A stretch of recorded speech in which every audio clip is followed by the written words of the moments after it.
చిన్న ఇంజెక్షన్ ద్వారా మోకాలు మరియు నడుము నొప్పులకు దీర్ఘకాలిక పరిష్కారం. డాక్టర్ ప్రకాష్ గుడిపూడి. సంప్రదించండి. Allied's pain and pain management centre, Hyderabad.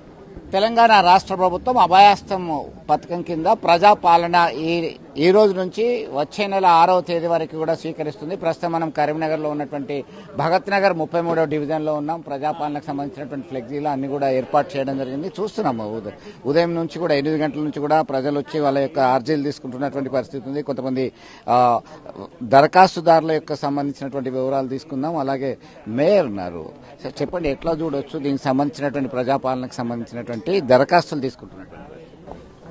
ఇప్పుడు రాష్ట్ర ప్రభుత్వం ఎన్నికల్లో మరి వారు ప్రామిస్ చేసిండ్రు, అభయహస్తం కింద మేము ఈ పథకాలు ఇస్తామని. దానికి అనుగుణంగా మరి ప్రభుత్వం ఇప్పుడు ఒక ప్రజాపాలన పేరు మీద అభయహస్తం దరఖాస్తులు తీసుకునే కార్యక్రమం మరి ప్రారంభించిండ్రు. మేము కరీంనగర్ నగరంలో కూడా దాదాపు 60 డివిజన్లు ఉంటే 62 చోట్ల మరి శివారు గ్రామాలతో కల్లా 62 చోట్ల ప్రారంభించినాం.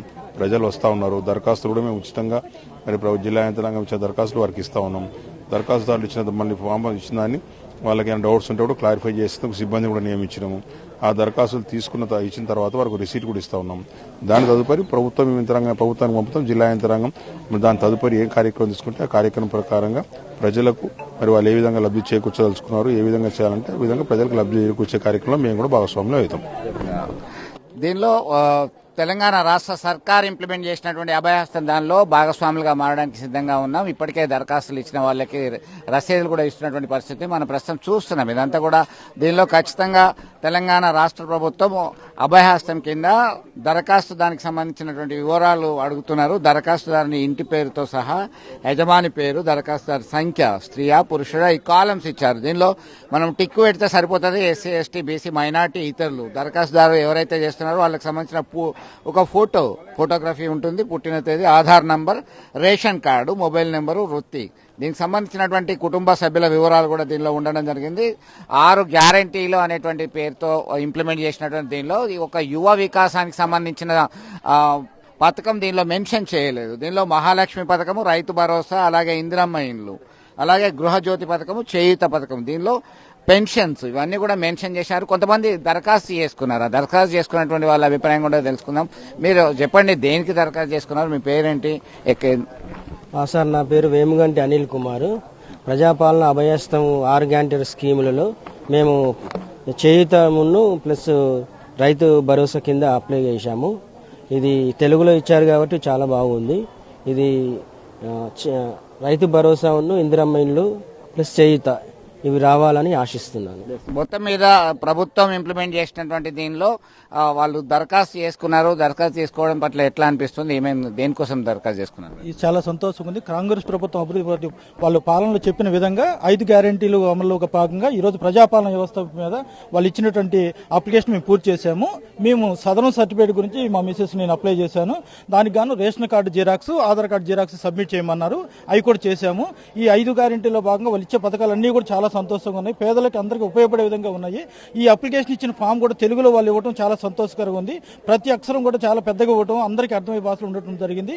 ఈ వార్డులో తీసుకున్నటువంటి అధికారులు కూడా చాలా స్వచ్ఛందంగా వచ్చి మంచిగా తీసుకొని వాళ్ళు అభివృద్ధి మంచి సహకరిస్తున్నారు. చాలా బాగుంది. Thank you very much. మొత్తం మీద ఇది దరఖాస్తులో ఒకే దరఖాస్తులో వారు దేనికోసం అయితే అడుగుతున్నారో అవన్నీ కూడా మెన్షన్ చేయడం జరిగింది. మీరు దరఖాస్తు తీసుకున్న తర్వాత ఏమి ఇస్తున్నారు? రసీదు ఏమి ఇస్తున్నారు?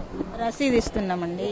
వాళ్ళు ఏ పథకం కోసము అప్లై చేసుకున్నారో దాన్ని చూసి దాన్ని టిక్ చేసుకుని అది రసీదు సైన్ చేసి. ఉదాహరణకి ఒక దరఖాస్తు చూస్తున్నాం మనం ప్రస్తుతం. ఒక దరఖాస్తు ఇది ఇప్పుడే కొద్దిసేపటి క్రితమే దరఖాస్తు చేసుకున్నారు. అభయహస్తం కి సంబంధించినటువంటి దానిలో ఏం మెన్షన్ చేశారు? ఇప్పుడు ఉదాహరణకి దరఖాస్తుదారుల పేరు, వాళ్ళకి సంబంధించిన డీటెయిల్స్ ఇవన్నీ కూడా మెన్షన్ చేయడం జరిగింది.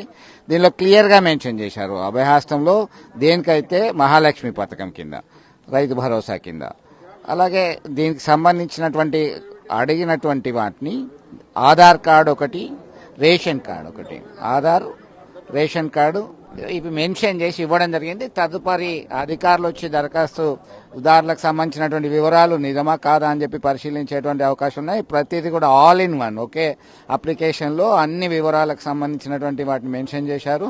ఈ ఇందిరమ్మ ఇల్లు, యువ వికాసం, మహాలక్ష్మి, గృహజ్యోతి, రైతు భరోసా, చేయూత, దీనికి సంబంధించి 6వ తేదీ వరకు దరఖాస్తులు స్వీకరించనున్నారు. తర్వాత కూడా స్వీకరిస్తారు, కానీ ఎక్కడ స్వీకరిస్తారు అనేటువంటి దాన్ని మెన్షన్ చేస్తున్నారు. ప్రతి జిల్లాకు కూడా ఒక నోడల్ ఆఫీసర్ను నియమించడం జరిగింది. ఉమ్మడి కరీంనగర్ జిల్లాకు సంబంధించినటువంటి ఐఏఎస్ ఆఫీసర్, గతంలో కలెక్టర్గా చేసినటువంటి దేవసేనను నియమించడం జరిగింది.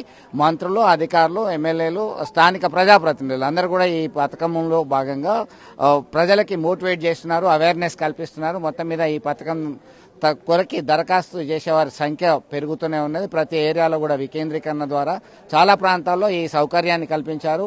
6వ తేదీ వరకు కూడా ఉంది కాబట్టి ఆ లబ్ధిదారులందరూ కూడా వారికి కావాల్సినటువంటి సదుపాయాలు ఏం కావాలి, దేనిలో లబ్ధి పొందాలనుకుంటున్నారో మెన్షన్ చేసి దరఖాస్తు చేసుకునేటువంటి అవకాశాలు అయితే స్పష్టంగా కనబడుతున్నాయి. ఇది ఇక్కడ తాజా పరిస్థితి.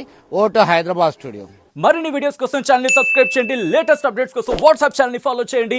అండ్ లింక్ డిస్క్రిప్షన్ లో ఉంది.